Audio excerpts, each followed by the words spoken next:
The production line at lithium-ion battery manufacturer iM3NY New York is back up and running as its owners look to dispel any concern that the business is going under. iM3NY New York co-founder Shailesh Upreti met exclusively with News 34 this morning at its Endicott manufacturing plant on the Huron campus.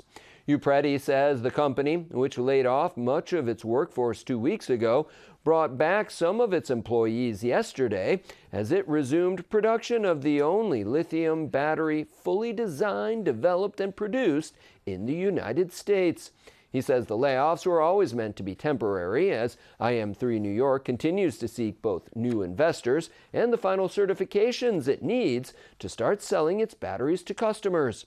To work to identify the right partners in the raw material segment and the equipment supply chain, as well as in the investment community, to bring the right strategic and financial sponsor for the company, and we believe we are achieving some success in that direction.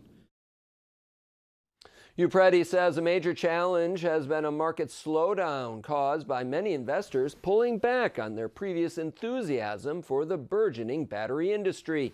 He says that's because other larger firms promised too much too soon and have either missed their targets or gone under altogether.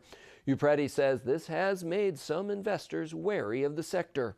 However, he says the good news is that iM3NY New York has already achieved some required certifications from the United Nations for overseas shipping and Underwriters Laboratories for safety and reliability. Upreti says the goal is to have all of the certifications completed by the spring, but in the meantime, his team remains active and engaged every day.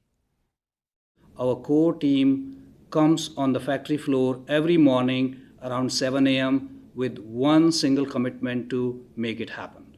We are very thankful to our hardworking employees who have been working even stronger than ever as one single team despite all the ground challenges and market slowdown. Upreti stresses that while the company was awarded a $13 million economic development grant from Empire State Development, it has not drawn on any of those funds. He says the only state aid it's utilized is some workforce development funding to assist with job training. Otherwise, all of its infrastructure at its Gigafactory in Endicott has been privately financed. As for the $70 million loan it has applied for from the U.S. Department of Energy, that too is contingent on securing private investment and having sales under contract.